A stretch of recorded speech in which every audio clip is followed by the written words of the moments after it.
राम राम मंडळी, कलम 302 या आपल्या मराठी चॅनलमध्ये आपले स्वागत आहे. भेट तुझी माझी स्मरते अजून त्या दिसांची, धुंद वादळाची होती रात्र पावसाची. किती छान गाणं आहे आपलं मराठी. अशा प्रकारची एक भेट आणि एक प्रेम बघू.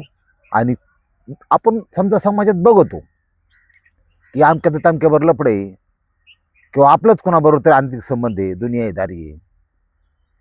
ह्याच्यापेक्षा 2026 चाललंय, 2030 नंतर 2035 नंतर नेक्स्ट लेवल लफडे काय असतं हे बघणार आहे. आणि त्याची एक घटना घडली म्हणून तुम्हाला सांगणं गरजेचं आहे. क्वचित घडतात अशा घटना, पण येणारा काळ तुम्ही डोकावू शकता की कसा येणार आहे आणि काय करायचं, डोकं लावून करायचं.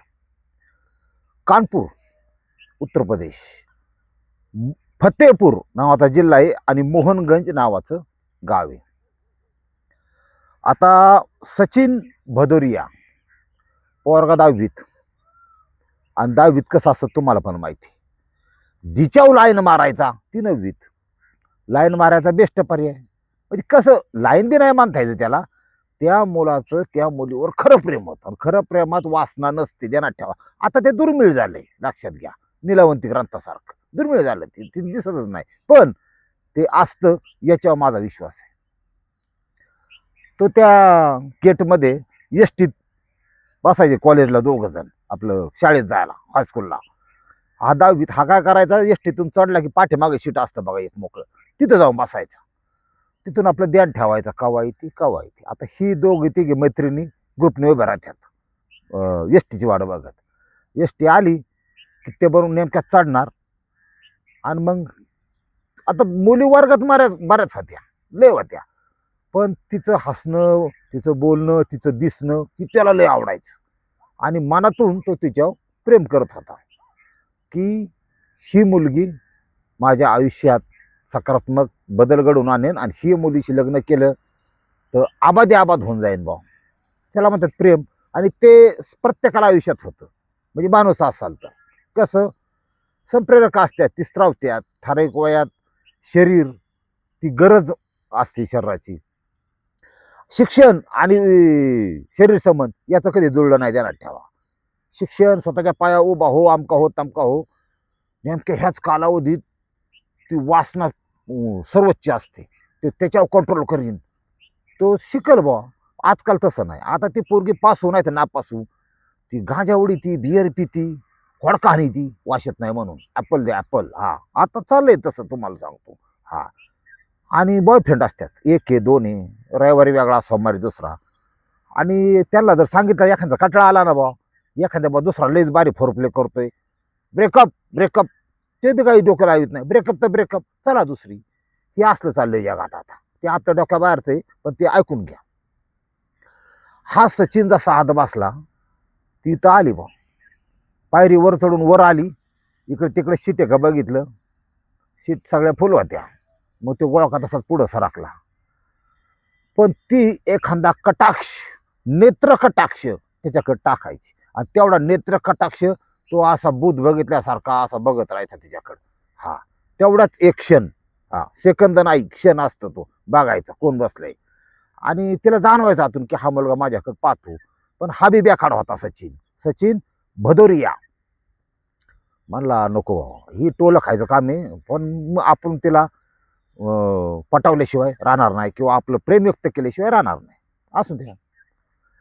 दिवस मागून दिवस गेलं. ती 9वीत, हा 10वीत. आता मला त्या गावात 10वी पर्यंत शाळा होती. तिथून नंतर तालुक्यात ठिकाण जावं लागायचं 11वी 12वी साठी. यांनी असा विचार केला की आता ताटातूट होणार, पुढल्या वर्षी आपण दुसरीकडे जाणार, ती तिथंच राहणार. काय हरकत आहे भाऊ, आयुष्यात काहीतरी वेगळं केलं तर. आता मला सांगा यांनी काय डोकं लावलं असं. मानला आपण 10वीच नापास व्हायचं. हा सरांना सांगितलं. म्हणला सर मला रिपीट बसायचे, म्हणजे मला परीक्षेत द्यायचे नाही, 10वीच्या वर्गात डबल बसायचे. जेणेकरून मी चांगल्या मार्काने पास होईल. म्हणजे पालकांना विचारले का, त्यांना काय विचारायचं, मी आहे ना. बघा, शिक्षक म्हणजे चांगली गोष्ट आहे, पण 1 वर्ष तुझं वाया जाईन आयुष्यातलं. मला 60% ऐवजी 85% पडत्यान ना, हे असंही लोकांचं. सरांचं काय म्हणणं होतं, गणित परीक्षा दिली नाही, त्याला जे अपेक्षित होतं पुढच्या वर्षी 10वीच्या वर्गात दोघं राहू महिना एकत्र. आता ही एकत्र आल्यावर गेलो खोज झाला, ती शाळेचं कोणाला पडलंय. मग तिला दिवसभर चेकआउट करता येईल, तिला निहाळता येईल, तिचं हसणं, तिचं वागणं, मैत्रीबरोबर बागडणं पाहता येईल, म्हणून हा पोरगा नितीन भदौरिया म्हणजे क्षणाक्षणात तिच्या शरीरात ती बिनली गेली. ध्यानात ठेवा, खरं प्रेम झालं. अख्खं 10वीचं वर्ष संपलं. त्या वर्षात फायदा असा झाला, पोरगी थोडी जास्त बघायला लागली, लाईन द्यायला लागली. ह्याला वाटलं जमलं बा, आता काय विषय नाही. आणि जमलंच, त्याला काय टाइम लागतो का. म्हणजे कसं होतं, लय मनापासून अंतकरणापासून प्रार्थना केली ना, तर देवाला तुमचं ऐकावं लागतं. शेतखरा देवी, ध्यानात ठेवा. तुमची आतुरता किती महत्वाचं आहे. मी लोकांना बगलामुखीला नेऊन म्हणलं ना, आरतीचं टाइम, आरती घ्या, आरतीचं लय महत्व आहे. ते जेवायला निघून जातात आरतीच्या टायमाला. म्हणजे असं बी होतं, तुम्हाला सांगतो. म्हणजे आपण काय एखाद्याला फक्त सांगू शकतो, याच्या पलीकडे आपण काय करू शकत नाही. असं झालं. ती जमल्यानंतर थोडा रंगारंग कार्यक्रम बी झाला. एकमेकाच्या शरीराचा आस्वाद ज्याला म्हणतात त्यांनी घेतला. स्त्री काय असते त्याला कळली, पुरुष काय असतो तिला कळला. आणि मग तसलं मी ठाड झालेलं ती लय खतरनाक राहतं, तुम्हाला सांगतो. ते आईबापन पाळलं कुणी, सांभाळलं कुणी, जन्म कुणी दिला, हे तर कोलून देतातच. पण अगदी कमी वयात ते पळून कुठला निर्णय घ्यायला, कारण ती शरीराची ओढ भयंकर असते. आणि केस सुद्धा नसतात खिशात, म्हणजे नको तिथं असतात, खिशात नसतात केस. म्हणजे पैसा नाही, काय नाही, काय नाही. ही अशी दुनिया निघाली आता. ह्यांनी म्हणला मी तुझ्याशिवाय जगू शकत नाही, आपण लग्न करू. म्हणजे एवढा गाय कशाला करतोय, माझं वय अजून 18 पूर्ण नाही. पण ह्यांचं ही मिठाडाचं जी रंगारंग कार्यक्रम चालला होता, ही घरच्यांच्या पर्यंत तिच्या कळलं. तिचा भाऊ चुलता वडील, त्या पोरीचं नाव आहे श्वेता, याचं नाव आहे सचिन, दोघं एका राशी, त्याबद्दल काय वाद नाही. अरे म्हणले आपल्याला आमका तमका आता पोरगा आपल्या पोरी सगळं हे करतोय, म्हणजे स्वतःच लय चांगलं बरं का. आपली पोरगी त्यांनी फेतावली, नादावली, आमकं तमकं, आमचं लेकरू लय चांगलं, याला आपण कायदेशीर कार्यक्रम करू. त्यांनी कायदेशीर केस दाखल केली. आणि केस केली तर केली छेडछाड, आणि तुम्हाला सांगतो विनयभंगाची केस केली. पोलीस आले, ह्याला रितसर अटक केली. कारण ह्याचं वय तिचं वय दोघं अल्पवयीन. तुम्हाला माहिती आहे, सोडतं का ते माणूस काय सजा होते का. माणसं श्रीमंत रस्त्यावर जरी मारलं गरीबाला तरी निबंध लिहून सोडून दिलं जातं, हे आपला कायदा आहे. त्याच्याकडे काय कोणाचं ध्यान नाही. लोकांचं जे राज्य करतात त्यांचं ध्यान फक्त एकच असतं की एवढी अफाट जनता आहे, ह्या जनतेचा कर रूपाने मिळणारा पैसा, ह्याच्या प्रभुत्व कसं राहील, ह्याच्यावर आपली मुलं परदेशात ह्या कसा लुटायचा, काही विकास कामं दाखवायची, काही बिग डील द्यायची, असं चाललेलं असतं. हे सत्य आहे. मग शेनी डोकं लावलं, म्हणला साहेब, तिच्या समोर मला तिच्या बापा देखत चुलत्या देखत म्हणला मी हिच्यासाठी 10वी नापास झालो. हे माझं पहिलं प्रेम आहे, अंतिम प्रेम. आता तुम्ही म्हणता पोलीस स्टेटमेंट कसं, घरच्या दबावाखाली दिलं, तिचं प्रेम होतं त्याच्यावर. मग घरच्यांच्या दबावाखाली मारून टाकीन, कापून टाकीन, त्याच्यामुळे तिने म्हणले बा ह्याने माझी छेड काढली, झाला रजिस्टर गुन्हा झाला. म्हणला मला स्वतःला माझ्या आत्म्याला माहिती, मी हिच्यासाठी बनलेलो, ही माझ्यासाठी बनलेलं आहे. मला तुम्ही जेल द्या, मला तुम्ही अटक केली ना, कायदा लिहिलाय ना, आता FIR केली ना, रितसर मला अटक करा, न्यायालयात दाखल करा. न्यायालय पहिल्याच दिवशी मी कबूल करतो, साहेब हा गुन्हा मी केलाय, पण मी हिच्याशिवाय जगू शकत नाही, मला कृपया तुरुंगात पाठवा. पोलिस म्हणलं येडच राव, ही गेलं तुरुंगात. 2.25 वर्ष घडी तुरुंगात राहिला. ध्यानात ठेवा. शी 19-20ची झाली, तो 21 पूर्ण झाला, आली बाहेर. तो आला तो तुरुंगातून 2.25 वर्ष आत राहून तिच्यासाठी आले की त्यांनी परत आपले बाण काढ की मदन बाण, बाण काढ की मदन बाण चालू केला. माझं प्रेम तुझ्याशिवाय जगू शकत नाही. आता ती पोरगी म्हणली आयुष्यात मला सगळं काही भेटन, पैशावाला भेटन, नोकरीवाला भेटन, पण माझ्यावर इतकं प्रेम करणारा काही मला परत भेटायचा नाही. काय हरकत आहे बाबा, ह्यालाच. आणि आपलं नंतर होतच. आणि त्याचं टायमिंग किती आहे, तो फोरप्ले कसा करतो, किंवा तो मला सुखी ठेवू शकतो, सगळ्या दृष्टीने याची मला खात्री तर आहेत, मी आधी सॅम्पल घेऊन बघितलेला आहे, मग काय हरकत आहे बाबा लग्न करायला. तिने दाडशी निर्णय घेतला. त्याला म्हणली आपल्याला लग्न केलं आपण करू शकतो कायदेशीर, आता इथं जर थांबले तर कापून टाकते ना आपल्याला घरची. हा दोखाई चल भाग के शादी करेंगे, असाच कार्यक्रम चाललाय सध्या. पूर्वी एखाद्याने पळून जर गेली तर 10 गावात व्हायचं, आता गावात 10 लफडी पळून जाऊन व्हायला लागले, दरवर्षी 10 प्रत्येक गावात असे.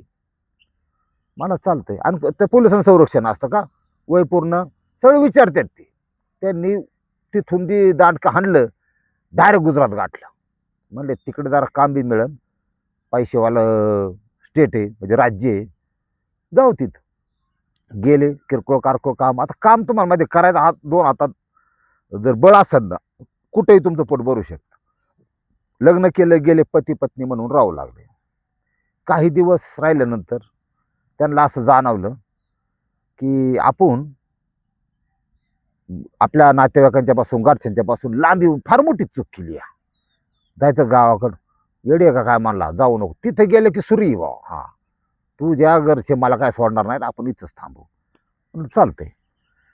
त्यांनी एका ह्याच्यात रूम घेतली एरियामध्ये, रूम घेतली, त्या ठिकाणी तो राहायला लागला. म्हणजे तू काय करतो, म्हणले मला सोपं आहे, मी दुसऱ्याची रिक्षा चालवतो. लायसन होतं, लायसन काढलं, भाड्याने रिक्षा मिळतात चालवायला, 400-500 रुपये कमवू, एका ताटात दोघं जीव, हा आणि रात्रभर रंगारंग करू. साधं सरळ पती पत्नीचं आयुष्य, पुढं मागं पोरं होतीलच की, नाही असं नाही. ते म्हणजे चालतंय. झाली सुरुवात संसाराला गुजरातमध्ये. आता ती जिथं राहत होती तिथला जो आता शेजारी असतोच ना, तुम्हाला माहिती साधारण सिटीत तर कसं आहे की 4 भिंतींच्या आत तवरच बाहेर म्हणजे सगळी माणसंच माणसं, मरणाची माणसं. तिथं ती रूममध्ये 3 विद्यार्थी होते इंजिनिअरिंगचे, शिकायला आलेली पोरं.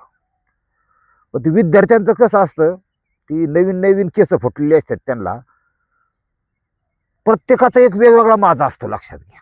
कोण चांगला असतो, कोण मिडियम असतो. माझाचे बरेच प्रकार आहेत. कोण मुका असतो, सुप्त असतो, काहींचा फारच उफाळलेला असतो. कोणाची गाण्याची आवड वेगळी, कोणाची कपड्याची आवड वेगळी, कोणाची सेंट वेगळी, कोणाचं आपापलं लाईफ जगण्याचा प्रत्येकाला अधिकार आहे. आणि सगळे 20-22 वयोगटातले, हा स्वतंत्र भारताचे स्वतंत्र पुरुष झाले, ध्यानात ठेवा. प्रत्येकाचं वेगळं, प्रत्येकाचा क्रिएटर वेगळा, प्रत्येकाची हिरोईनमध्ये फोटो वेगळे मोबाईलमध्ये. पण ह्या तिघांची एक गोष्ट कॉमन होती, बाप घरून पैसे पाठवतोय, इंजिनिअरिंग आपण करतोय, पण वासना गप्प बसून देत नाही. हा आपली जर कुठं सोय झाली आणि एका गोष्टीत एकमत झालं की हे तिघही अँटी लवर होते. हा वेगळा प्रकार आहे. बरेच प्रकार आहेत, साधारणपणे 74-75 प्रकारामध्ये हा अँटी लवर हा प्रकार. कुणाला काय आवडून सांगता येत नाही. म्हणले कसं मोकळं टाकलं पाहिजे. बरं म्हणजे चालतंय. मग कोण बाबी आहे का, कोण आंटी आहे का, कोण साईडला, ती चेकआउट करतात आधी, ओळख वाढवतात.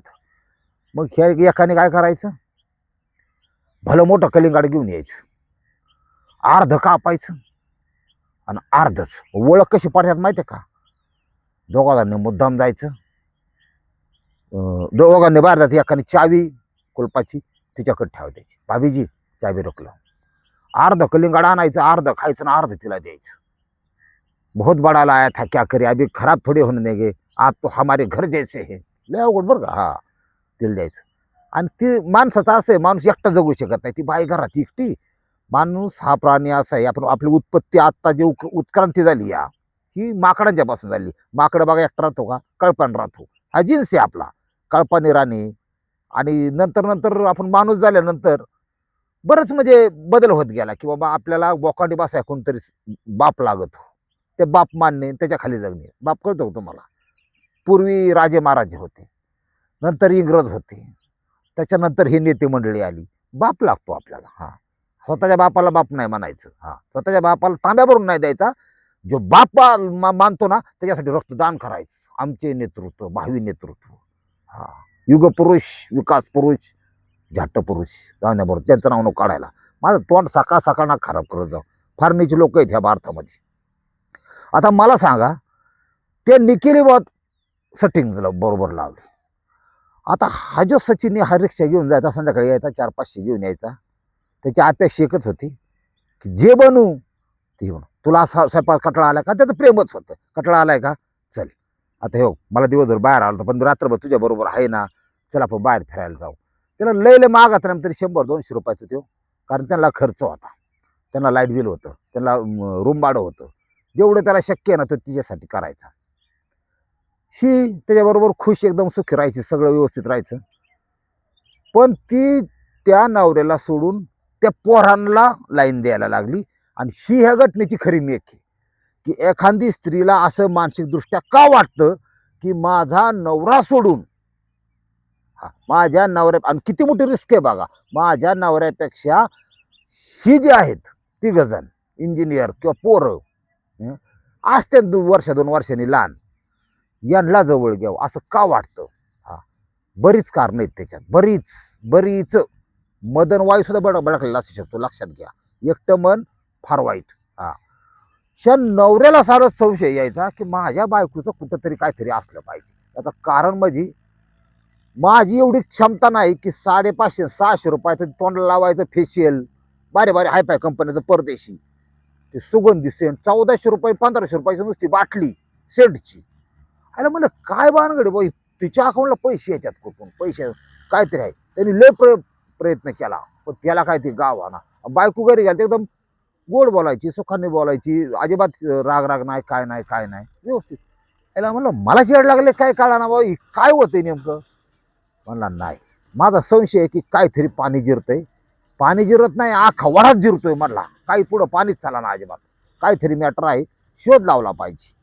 तारीख उजाडली 15 जानेवारी 2026.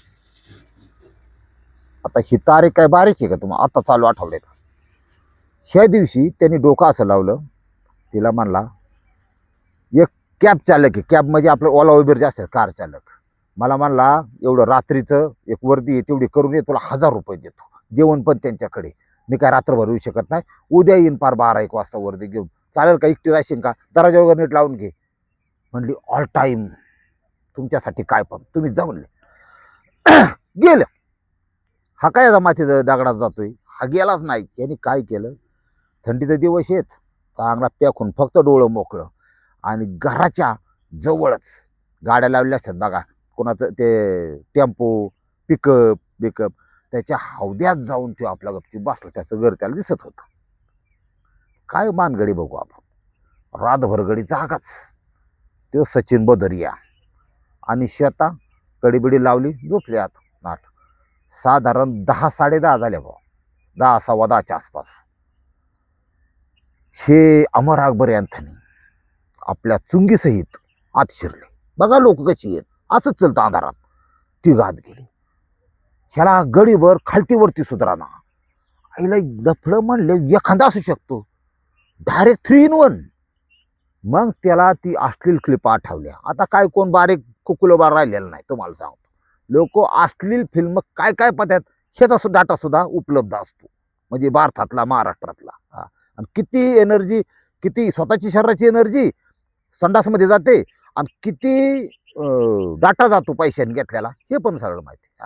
सगळं ह्याच्या ध्यानात ठेवा. जगायचंय का मारायचंय, तुमचं आयुष्य तुमच्या पत्तीने जागा भाऊ. बिनधास्त चालवून द्या, आपलं काय म्हणणं नाही. गेले 3 जण, हात गेले, लावली कडी.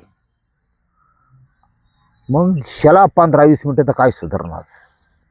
म्हणला कदाचित काय खराब झाला असेल, पण 3 कसं जाते अनुभव आला, पण रातचं का जाते अनुभव, त्याला लवकर मिळाला, पण 3 म्हणले अवघडचे ना, म्हणजे एक ठीक आहे भाऊ, पण 3 याला गडीवर सुधारणाच काय. त्यांनी तास, 1.5 तास, 2 तास वाट पाहिली. मला येते ना बाहेर येतात, ते काय बाहेर आले नाहीच. 1:30 वाजली, 2 वाजल्या तरी बाहेर नाही. आईला मला माझ्या डोक्यातच नाही, म्हणला बायको चांगली आहे, ह्यांनी काय कार्यक्रम केला का काय, ह्यांनी काय म्हणजे जीवे मारण्याच्या किंवा काही इज्जत लुटण्याच्या ह्यांनी काय त्यांनी केलं काय. अरे मला हे माझ्या माहीतच नव्हतं, कारण माझी 10वी पासूनची प्रेयसी आहे. धोका दिला असं वाटतंय बरं का आता, पण नाही बी द्यायची. 3 पण 3 परत आत गेला, दरवाजा वाजवला, आत गेला, ऐकून दरवाजा उघडला. ती तसल्या टॅक्सीमध्ये मॅक्सीवर गाऊन, केस विस्कटलेले, हा ती चुरगळ चुरगळ घेतली असेल ना, ती ग म्हणलं सोपं आहे का गणित. ते असलेली फिल्म असतात ना त्याच्यामध्ये 3 पण एक त्याला कॉमन ग्रुप सेक्स म्हणतात. ते अमेरिका बिमार तिकडे तिकडे चालतं ते असं आहे ते. तिथं तर प्रगती आपण जरा अनुकर आहे ना त्यांचं, त्यामुळे चलू द्या. गेलो बघितलं 3 जण झोपलेली. त्याने ओळखून घेतलं ती स्टाईलमध्ये झोपलेली, पंखा बिंखा लावलेला. मग ह्यांनी तर पाहिलं 1-2 तर वाजवल्यास तिला, ते विषयच नाही काय. वाजवल्या ती 3 जण उठावली लाथा घालून. 3 जण याच्यावर ड्युरिंग करायला लागली बघा, ते 3 होते ना. नशीब अशी रिस्क असे त्या 3घांनी याला मारला नाही. काय त्यांनी अशी 1-1, 2-2 वाजवले त्यांना. ती आपली बाम ठेवानी उठली, गेली निघून. परत दम देऊन गेली. कालवा केला, आमचं नाव घेतलं, तुला बघून घेऊ, तुला गायब करू, माझा बाप कोण आहे, माझा कोण झटा आहे, कोण असलं असलं चालतं ही कॉलेज जीवनात. गेले निघून. ते गेले निघालं. म्हणला ह्यांचा जाळ होऊन दे. तलवारी मस्त त्यांचे, पण मॅन माझी आहे ना. मग मॅनाला मानला, मॅन म्हणजे बायकोला. पण 3 1 नाही 2 नाही. मग गलती हो गई दुनिया हो गई, अकेलापन सह नाही रही थी, लय लागली. मला दिवसा मग काय कामाला गिळायला बाहेर पडू का नको मी, 24 तास तुझ्या पशीच 2-2 तासाला कट काढीत बसू, काय दुनिया निघाली बा. हिला काय उत्तर नव्हतं. गलती हो गई मुझे माफ कर दो दुनियादारी. पण गडी आतून भयंकर तुटला होता. किती तुटू शकतो ही बऱ्याच पुरुषांना माहिती आहे, जे मला फोन करतात. आणि स्वतःची बायकोची बद फैली, स्वतःची बायको सगळं माहीत असून सुद्धा पोरांच्या तोंडाकडे बघून काही जण जीवन जगतात. ही वस्तुस्थिती यात. हा ह्याला म्हणलं अवघड आहे, पण तरी म्हणला नाही. यांना समज दिली पाहिजे. तिला मला चल माझ्याबरोबर, तुला नांदायचे ना चल. गेला तिथल्या पोलीस स्टेशनला गेला. पोलीस स्टेशनला रितसर तक्रार केली की असा असा विषय आहे. पोलीस कायदा आहे आणि कायद्याला सगळं कुठली कलम सगळं माहीत असतं पोलिसांना. त्यांनी 3 जणाला बोलून घेतलं, हे इकडं हे इकडं. पोलिसांना माहिती इथं केस होऊ शकत नाही. हा नवरा मग किती एवढी आणू दे शेंगदाण्यावर फुटाण्यावर टाना टाना, काय होऊ शकत नाही. याचं कारण एक स्त्री पुरुष असताना, नवरा असताना परपुरुषाची अनैतिक संबंध ठेवू शकते. तिला कोणी ॲक्शन घेतलं म्हणते बाबा माझ्या नवऱ्याचे माझं वागत नाही, तो त्याचं लय टायमिंग कमी, 4-5 मिनिटात ओके होतोय, 3 मिनिटात काही 2 मिनिटावर येतं. कसं व्हायचं बुवा जगाचं. त्यामुळं मी इकडे जरा लॉंग टायमिंग घेतलं. असा विषय ही कायदा आहे बरं का. पोलिसांनी सांगितलं ह्याच्यात FIR दाखल करून पुढे केस पाठवण्यात काय अर्थ नाही. पण त्या पोरांना दम दिला, परत त्या कडक ॲक्शन घेतली जाईल.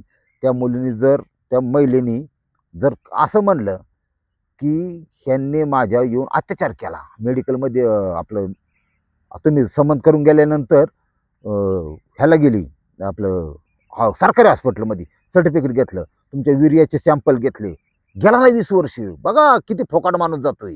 हा आताचा प्रयत्न इकडून इकडून वर काढून घ्यायचं, केसेस काटायचे, सगळं असतंच ओके. संपलं. कशाचा इंजिनियर, कशाचा पगार, कशाचं पॅकेज.